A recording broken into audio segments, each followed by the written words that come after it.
Our topic of discussion here will be the sleep-wake disorders. The major changes we have in the DSM-5 include the fact that we have completely dissociated mental disorders.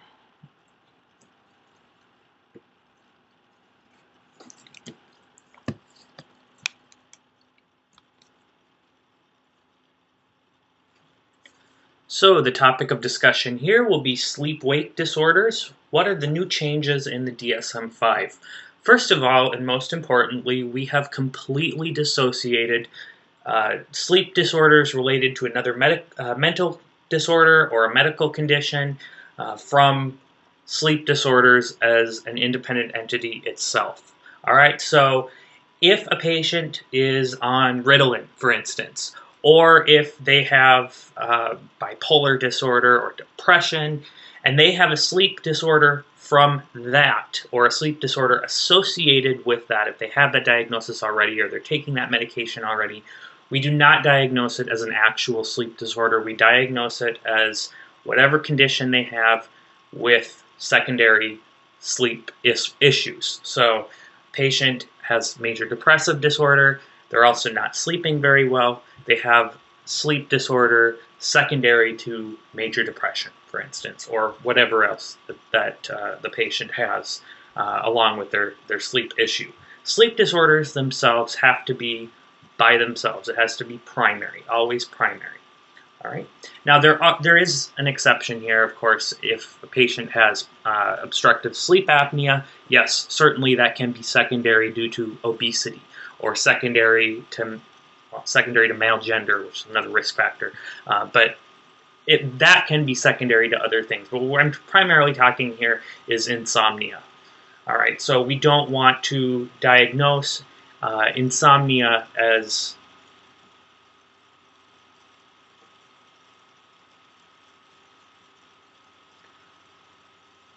our topic of discussion here is going to be the sleep-wake disorders.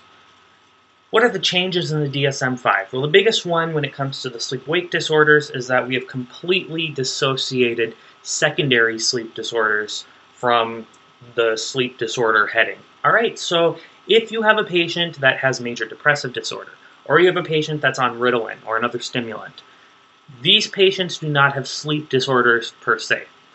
They have a sleep issue that is secondary to some other condition. All right, so sleep disorders are related to another mental disorder, such as major depressive disorder, bipolar disorder.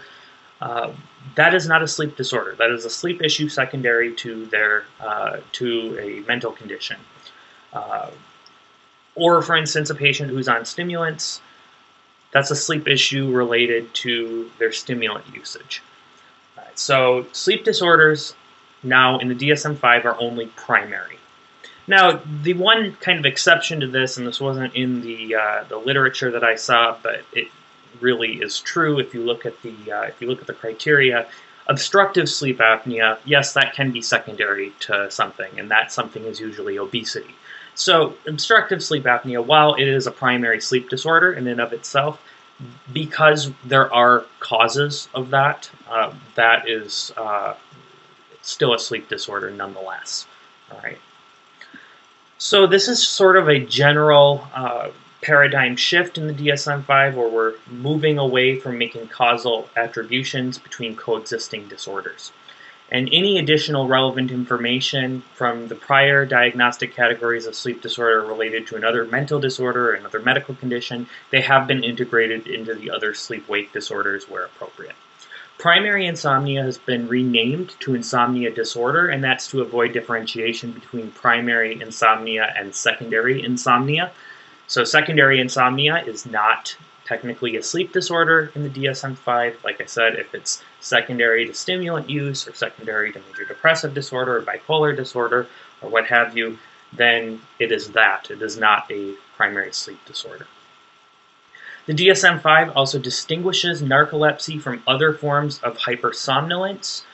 And the reason here is because we now have well-established scientific evidence that narcolepsy is indeed a deficiency of a chemical called hypocretin.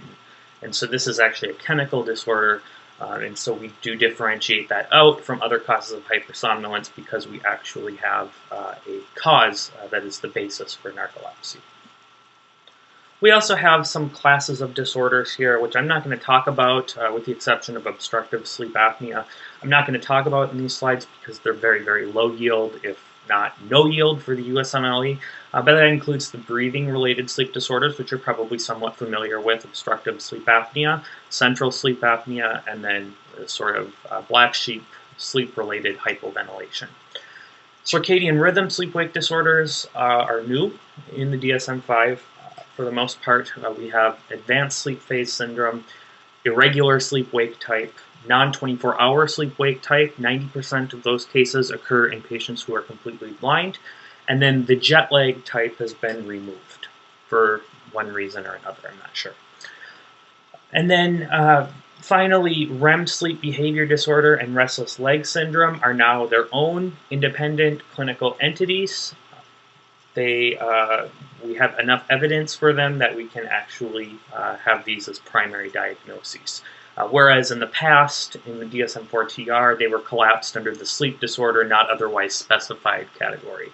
So yes, we recognize these patients had a sleep disorder, but it had nothing to do with insomnia, it had nothing to do with sleep apnea, had nothing to do with narcolepsy, so we just called it a sleep disorder not otherwise specified. And that really didn't do it justice because we knew that this was something unique. So REM sleep behavior disorder and restless leg syndrome, they are now their own clinical entities. So the organization of sleep, as you know, we have both non-REM sleep and REM sleep. Non-REM sleep comprising about 75% of our total sleep time, and REM sleep normally composing about 25%. Non-REM sleep is broken up into 4 different parts: non-REM 1, 2, 3, and 4.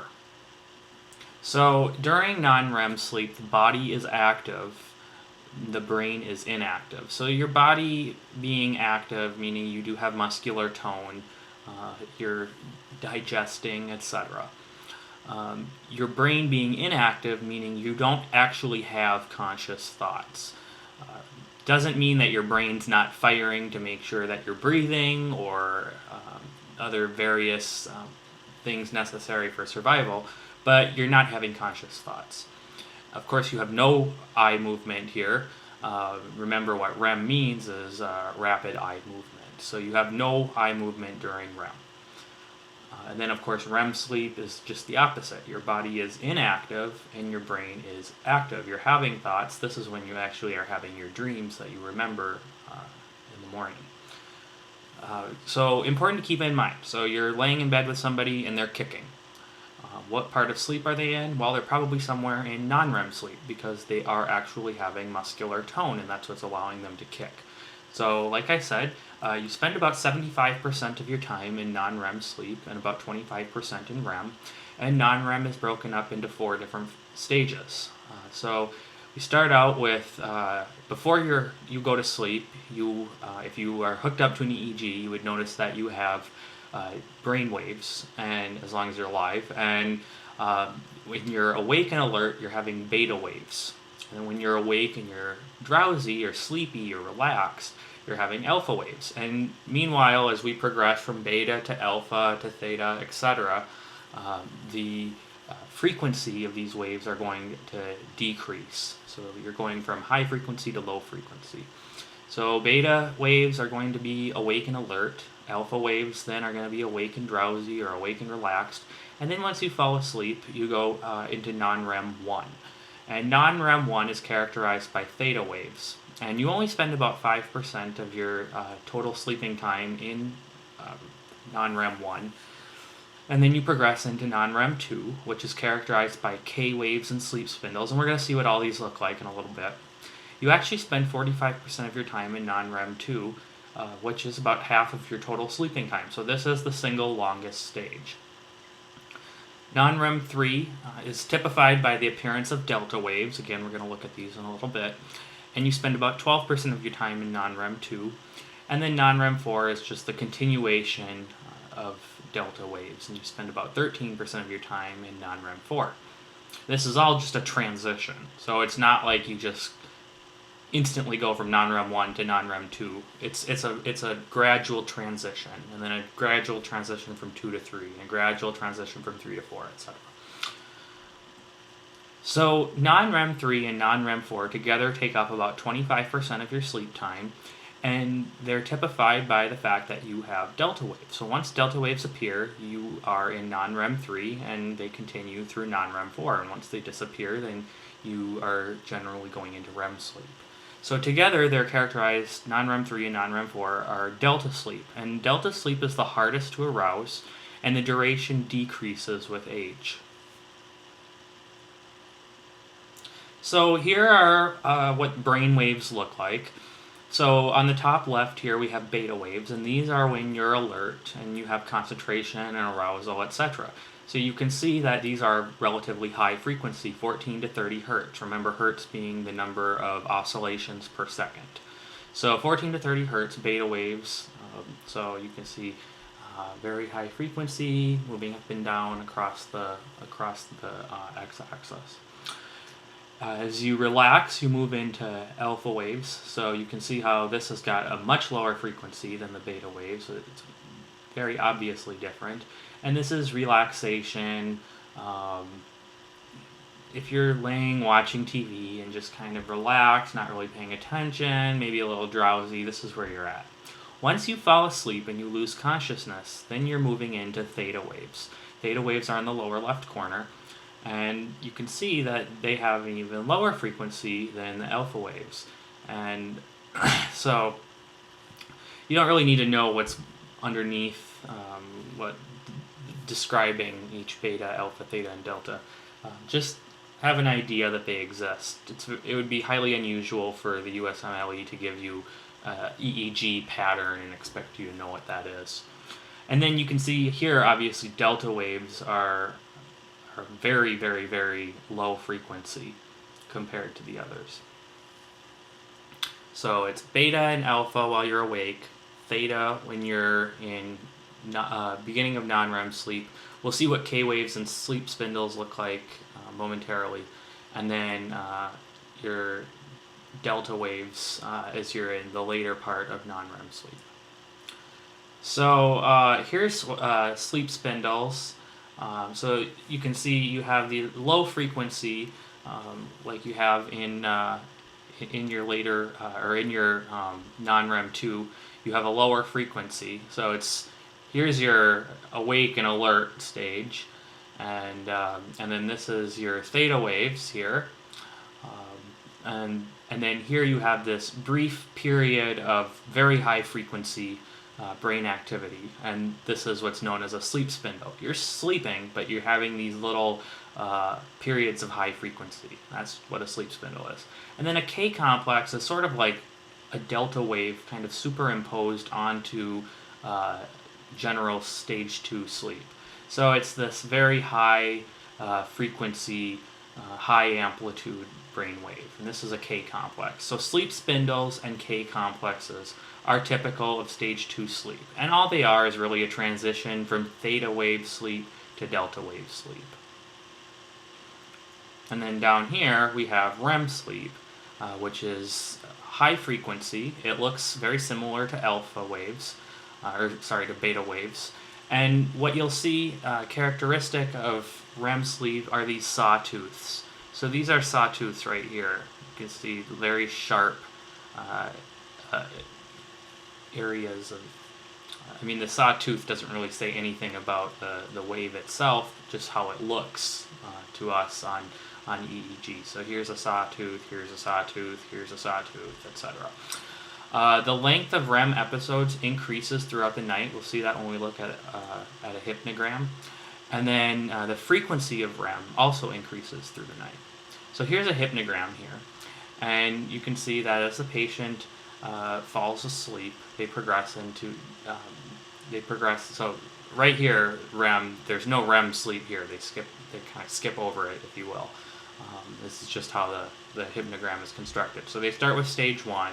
They're in stage 1 for a little bit, and then they move into stage 2 for a short period of time, then stage 3, and then stage 4 is the longest stage. Then they move back down and then into REM sleep.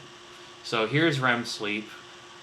and then it moves with time. So hopefully you can see how that goes. And then notice that the period of REM, so this is the length of time in REM, so it looks like it's about 10 minutes maybe. It actually, the length of time spent in REM sleep increases throughout the night. So here, by the end of the night, they're having about almost 25 minutes in REM, whereas here it looks like it's only about 10 minutes.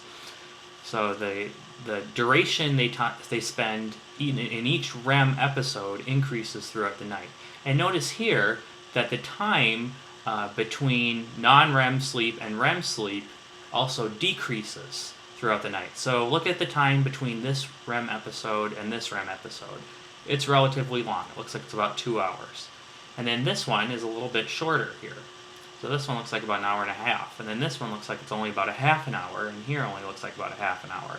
So the time between REM episodes decreases, while the duration spent in REM per episode increases. Okay?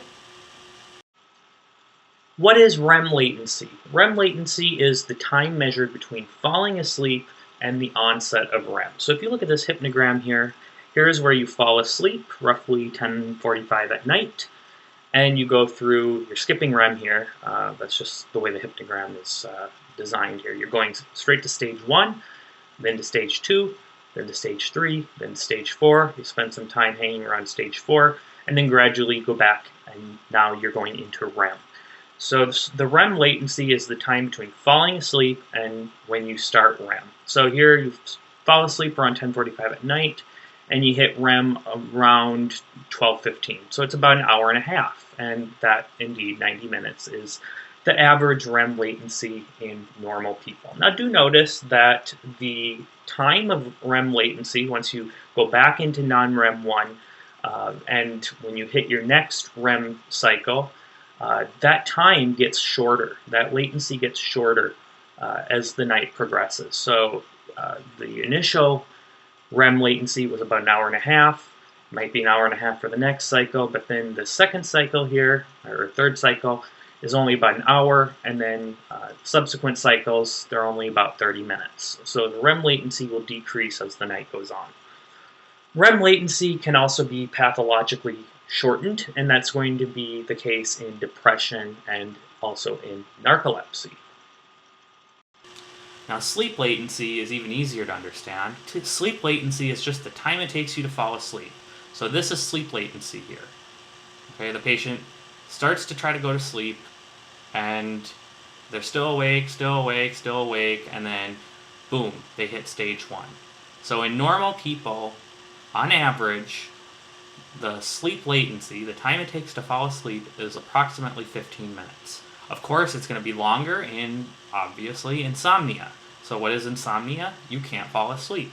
So the sleep latency, the time it takes to fall asleep, is obviously going to be longer. In narcolepsy, these patients fall asleep hardly without even trying. So the sleep latency is going to be quite short in patients with narcolepsy. So these are some of the neurochemicals involved in sleep. Serotonin is increased, and serotonin is involved in sleep initiation. And so it follows then that some of the SSRIs will make you drowsy. Acetylcholine is increased during sleep, and acetylcholine is involved in REM sleep. Norepinephrine is decreased during sleep, and it is involved in REM sleep as well. Dopamine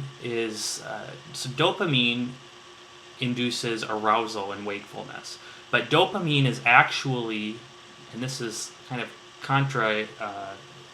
intuitively, dopamine is actually increased during sleep. So you can't really just think of these intuitively.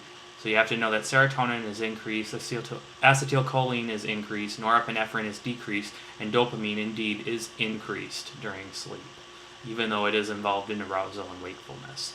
So, when dopamine, however, is lower, it is going to make you more tired because dopamine mediates arousal and wakefulness. So, dopamine agonists, things that act like dopamine. Things that act like dopamine are going to make it harder to sleep because dopamine is involved in arousal and wakefulness. It induces arousal and wakefulness. So dopamine agonists, what do we take those for? Well, we take those for Parkinson's disease. Remember that Parkinson's disease is a deterioration of the substantia nigra, dopaminergic neurons in the substantia nigra that cause a movement disorder. And so Parkinson's drugs like bromocriptine and pramipexole will produce arousal, making it harder to sleep because these imitate dopamine. Dopamine makes you more aroused, more wakeful. Dopamine antagonists, what are the dopamine antagonists? Well, they're the antipsychotics. Antipsychotics block dopamine. And so Haldol and Risperdal, they're going to block dopamine and thus reduce arousal, making it easier to sleep. Think about it. What do we give patients when they're agitated? We shoot them in the butt with Haldol. And so that 5 milligrams of Haldol pretty much knocks them out and sedates them. And that indeed is the mechanism. So alcohol and barbiturates are going to reduce REM sleep. I'm sure you've heard this before, that alcohol, even though it makes you sleepy, it decreases your quality of sleep. And the reason is because it reduces the most energizing part of sleep, which is REM sleep. So because alcohol and barbiturates reduce REM sleep on acute withdrawal, so after, maybe the night after you had a drink binge, you're going to actually have an increase in REM sleep, and that's called the REM rebound. Your body's just trying to make up for lost REM sleep. Very important to know that alcohol and barbiturates reduce REM sleep. So let's talk about the relationship between depression and sleep. As you know, sleep changes are one of the SIGI CAPS symptoms. Usually patients with depression will actually have insomnia. And so during depression, though, the neurochemical changes do cause changes in the sleep architecture. So patients will have a reduced REM latency, so their time from the time they fall asleep till when they start REM will be shorter. A greater percentage of their time of sleep will be spent in REM, and the reason for that is because they'll actually have less delta sleep. So delta sleep is the non-REM stages 3 and 4. So they'll have a greater percentage of their time in sleep spent in REM, and a lesser percentage of their sleep time spent in delta sleep. Patients who have depression tend to have multiple awakenings throughout the night, and they usually will wake up early. As you age, and this of course is gradual, it's not like you hit age 55 or age 70 and things change. As you age, you spend less time sleeping overall, so it's pretty intuitive. A baby spends 12 to 15 hours sleeping a day, and by the time you're 5-6 years old, you only require 8 to 9 hours of sleep, and by the time you're 60 or 70, you may only require 6 to 7 hours of sleep. So you spend less time sleeping overall as you age. Your amount of time spent in delta sleep decreases gradually until ultimately, by the time you reach about 65, 70 years old, the time you are in delta sleep has pretty much vanished. The time spent in REM sleep also decreases, and so you can deduce from that then that in elderly people, the majority of time that they spend sleeping will be in non-REM stages 1 and 2. Remember, we did say that non-REM stage 2 is the longest stage. It's about 45%, but in older patients it will be even more. So just kind of good to know how the sleep architecture changes as we get older and when you're depressed. So here are the disorders of sleep that we're going to talk about. We're going to talk about insomnia, which of course is a disorder of sleep initiation. We're going to talk about obstructive sleep apnea, which really doesn't have anything to do with the phases. It occurs during all phases because you're breathing during all phases. Sleep apnea is a disorder of breathing during sleep. We're going to talk about the parasomnias. Parasomnias, by definition, are things that happen while we're sleeping. So none of these things have anything to do with while you're trying to fall asleep or while you're awake. It's things that happen while you're in non-REM or REM sleep. And that includes sleepwalking, night terrors, and nightmares. And then we're going to finish up talking about narcolepsy, which is a disorder of REM sleep. So insomnia, as I'm sure you know, is characterized by an inability or difficulty in initiating sleep or in staying asleep. And by definition, it has to affect the patient's level of function or lead to daytime sleepiness, both of which result in distress in the patient, thus characterizing the disorder. It is very common among people, even without psychiatric disturbances, and it can be chronic. It can be something that you deal with on a daily or a weekly basis, or it can be situational because you have a test in the morning, because you have a job interview in the morning, because you have to fly the next morning, because you have to give a speech the next day. Insomnia is a frequent symptom in major depression, as we talked about, the sleep changes in depression. It's a very frequent symptom in mania. And then in anxiety disorders, of course, you can imagine with ruminating anxiety, not going to make it very easy to relax one's mind to fall asleep. Patients with chronic insomnia will usually have comorbid psychiatric disorders, particularly the anxiety disorders like generalized anxiety. And the management is going to be multidisciplinary. So let's talk about the management. So the differential for insomnia is going to be any psychiatric disorder that might cause insomnia. So we have to look under the surface. If there's major depression, is there generalized anxiety, etc. If those exist, we need to treat those medically with antidepressants, generally for the both of them. Usually we don't use benzodiazepines right away for generalized anxiety. We also need to differentiate out hyperthyroidism. Endocrine causes are a significant cause of insomnia. And generally, patients with hyperthyroidism will not complain of daytime sleepiness. They'll just spend less time sleeping. Or it'll be hard for them to sleep when they feel like they should go to sleep. Often, patients with hyperthyroid symptoms, they'll have symptoms present like tremor and weight loss and reduced appetite, etc. And then we should differentiate out gastroesophageal reflux disease, and this can be ascertained with a good history and physical exam. Generally, these patients will have a history of GERD.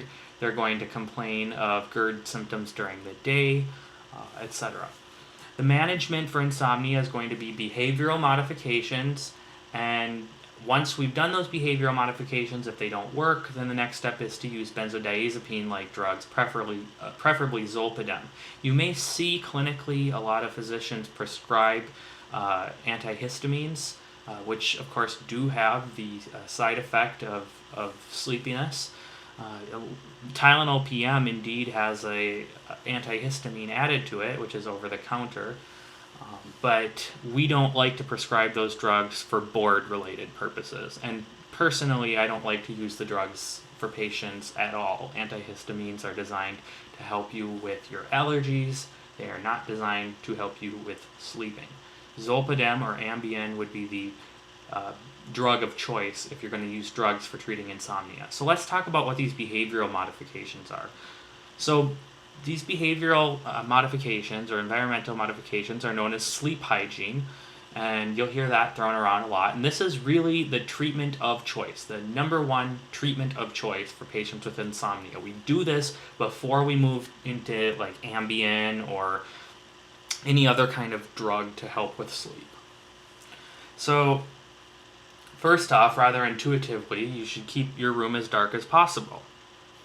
That sounds obvious, but it's amazing how many bright things you can have in your room. Your clock, your computer, a nightlight. Maybe you live in the city where you have a bright outdoors 24 hours a day. A lot of people have TVs in their room, so make sure the TV is off, or preferably even outside the room, because the TV serves no purpose in your room. Make sure your computer screen is turned to dim or turned off. Close your curtains. Get good curtains that keep out the light. Things like that. Keeping your room as dark as possible is the first place to start. And then next, of course, you want to control your environment. So if you're sleeping in a room that's 80 degrees, unless you're used to that and that's what you enjoy sleeping in, that's probably not going to help you sleep. So you're going to want to make sure you have a comfortable temperature. Usually most people prefer 70 to 74 degrees for sleeping. And comfortable clothes. If you're sleeping in tight, itchy clothes, that's not going to help you sleep. So nice, loose, baggy clothes if that's what you enjoy. Whatever is most comfortable for you, really. Or a lack of clothes thereof. Some people prefer that, and that's certainly okay. Minimize distractions. So if you keep your work material or books and things like that in your room, that's just something to think about if you have it in your room and you're trying to sleep. So keep that out of the bedroom. You shouldn't work, read, or watch TV in bed. Another thing that people do a lot is they read in bed, they work in bed, they watch TV in bed. You do all this stuff in bed, and then once it comes time to get into bed and sleep, your brain has no idea that bed is for sleeping. And so you might be amazed if you have insomnia and you try to go to a hotel and sleep, you get into that bed and, oh, I can sleep, because your brain connects that bed with sleeping. If your brain doesn't connect your bed with sleeping, you may have difficulty sleeping in your bed. So don't work, don't read, don't watch TV in your bed. The only thing you should be doing is sleeping and having sex. Avoid daytime naps. That's a no-brainer. If you want to be sleepy at night, you can't be sleeping during the day. And avoid eating 1 to 2 hours before bed. There's exceptions. Milk, a little bit of something to drink is okay. But don't be eating big meals right before bed. That can cause gastroesophageal reflux symptoms. Your stomach's going to be churning around, not going to help sleep. So these things are good for sleep hygiene, good recommendations for any patient. You should have these on the tip of your tongue, ready to tell any patient, because this is just good for people. People have trouble sleeping. It's the country we live in, it's the society we live in. That's a common problem. So knowing these things, not just for taking the test, but for being a physician, are important, because this is advice that's going to be very useful to improve the quality of life, and that's your role as a physician. Obstructive sleep apnea. So this is totally different. This is the cessation of airflow through the respiratory passages during sleep. And oftentimes what you'll hear on the USMLE is that the patient snores and then there's a long pause. And what that long pause is that the patient isn't breathing. So we already have snoring, which by definition is a minor obstruction in airflow. And then you have a long pause, and that's bad. So what are the risk factors for OSA? Obesity, number one risk factor. I can practically guarantee you that all the question stems you get on the USMLE, patients with obstructive sleep apnea, they will describe them as a middle-aged obese male. And of course, high Mallampati score. If you remember what Mallampati is, I'll show you that in a little bit. A high Mallampati score is going to be associated with obstructive sleep apnea. A lot of times these patients are going to complain of daytime sleepiness. Why? They're not breathing during sleep. It's going to reduce their quality of sleep. They'll complain of headaches in the morning. Why? Because they're apneic. Because they're acidotic, and that causes headaches. If you have a low PO2, you're going to have a headache. They'll complain of dry mouth. Why? Because they're using their mouths to sleep. Or to breathe. And if you use your mouth to breathe and air is trying to go through there, then it's going to dry up your oral mucosa. And then they'll also complain of dry nasal passages sometimes. A lot of times these patients come in with their spouse, and their sleeping partner will usually complain of loud snoring and restlessness. Of course, a patient themselves aren't going to complain of snoring because they're asleep. This is technically diagnosed on a formal sleep study, but if the clinical, so if the clinical, if the question sets it up and all the clinical symptoms are there, and they say, what is the next step in treating this patient, then you're going to choose formal sleep study. If they say, what is the management in treating this patient, then you can skip the idea of formal sleep study, because they're asking, how do you manage this patient? And so if you have to choose a treatment, then you're going to choose home CPAP. CPAP stands for continuous positive airway pressure, and all that does is it keeps the airways open while a patient, throughout the breathing cycle. Weight loss is going to be really, really important, so lifestyle changes, diet and exercise will help with obstructive sleep apnea gradually, and then ENT surgery if necessary, and I'll show when that might be necessary right now. So, this is the Mallampati classification for intubation. This is important for anesthesiologists who frequently intubate, as well as emergency practitioners and any physician that might have to respond to a code.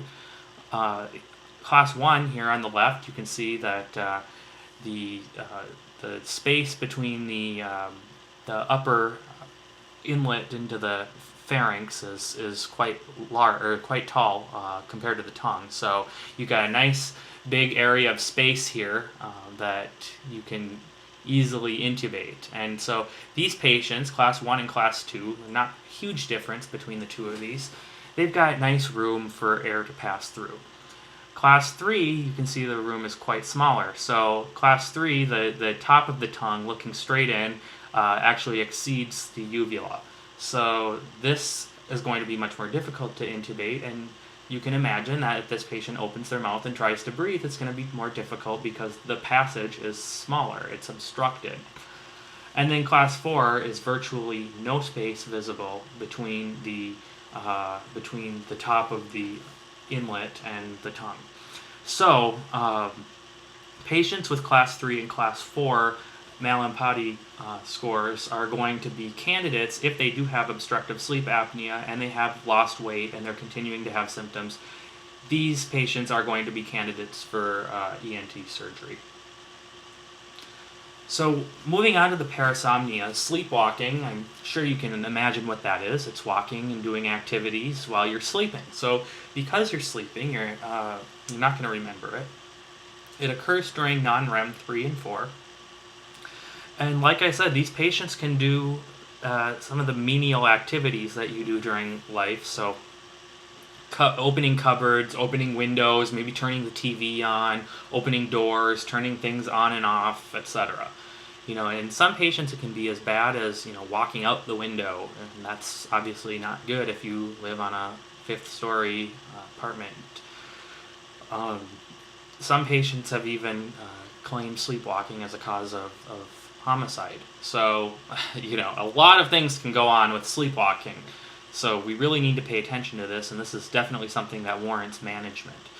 Sleepwalking occurs during non-REM sleep 3 and 4. So remember that non-REM sleep, by definition of non-REM sleep, your musculature is active and your brain is not active. So even though your brain's not active, you're not having conscious thoughts. That's what it means by brain activity. Are you having conscious thoughts or not? Even though you're not having conscious thoughts, you still can do these activities. Your body is active, and that's what allows you to sleepwalk. So it's non-REM 3 and 4. Patients will either go through their sleepwalking and then they'll go back into bed and go back to sleep and then sleep through the night and not even realize they sleptwalked, or they will awaken during their walk and become confused as to where they are, and generally they'll just go consciously walk back to bed and go back to sleep. If they're awoken by somebody, they may become agitated, and usually sleepwalking starts at a young age and is slightly more common in men. And usually, if not always, there's no memory of the sleepwalking event. Usually if there's any memory, it's if the patient woke up during the sleepwalk and walked back into bed. Management is first and foremost to ensure patient safety. You can get alarms and other devices as needed. And then benzodiazepines should be prescribed because they do reduce the length of non-REM 3 and 4 stages, and therefore will reduce the frequency and duration of sleepwalking. Okay, so what are night terrors? Night terrors are generally a problem that you'll see in pediatrics. So this usually doesn't happen with adults. And I can guarantee you that if you get a question on the USMLE, they're going to talk about an 8-year-old or a 4-year-old or a 10-year-old or maybe at oldest a 13-year-old. And what this is inconsolable, loud screaming. The kid wakes up and they look like they're awake. They may have their eyes open and they're screaming and they're crying and they're loud and it's terrifying, and the parents don't know what to do because they think their kid is awake, but the kid is actually sleeping. They're in non-REM 3 and 4.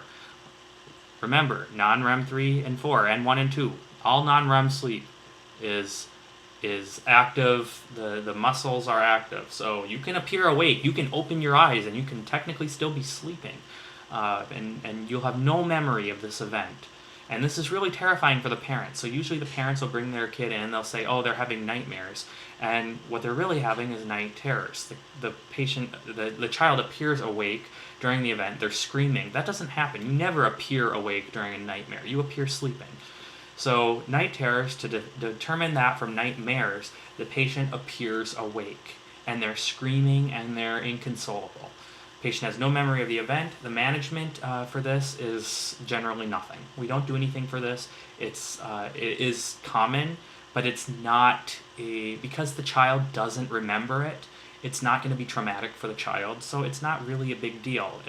You just have to educate the parents, tell them that this is normal. It happens.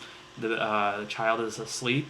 Yes, console them if it means consoling you, but we don't do anything for this. If it's a frequent problem, and I can pretty much guarantee you're never going to be asked this on the USMLE. If it is a frequent problem, you can give benzodiazepines, but really the answer of choice, or the treatment of choice on the USMLE is going to be no management. Nightmares. So nightmares, we all know. We all have nightmares. They're unpleasant dreams. This occurs during REM, like any dream does.